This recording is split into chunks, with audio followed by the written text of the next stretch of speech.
وننزل من القرآن ما هو شفاء ورحمة للمؤمنين.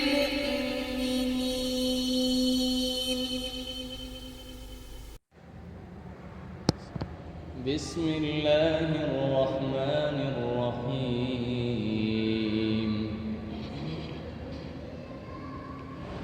وإذ قال إبراهيم رب اجعل هذا البلد آمنا واجنبني وبني أن نعبد الأصنام رب إنهن أضللن كثيرا من الناس فمن تبعني فإنه مني ومن عصاني فإنك غفور رحيم. ربنا إني أسكنت من ذريتي بواد غير ذي زرع عند بيتك المحرم ربنا ليقيموا الصلاة فاجعل أفئدة من الناس تهوي إليهم وارزقهم من الثمرات لعلهم يشكرون.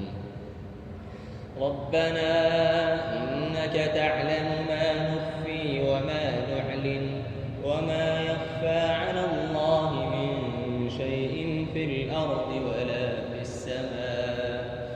الحمد لله الذي وهب لي على الكبر إسماعيل وإسحاق إن ربي لسميع الدعاء. رب اجعلني مقيم الصلاة ومن ذريتي ربنا وتقبل دعاء. ربنا اغفر لي ولوالدي وللمؤمنين يوم يقوم الحساب.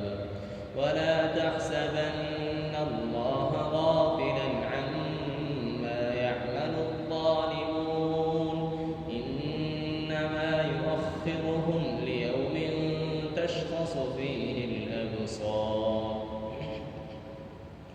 مهطعين مقنعي رؤوسهم لا يرتد إليهم طرفهم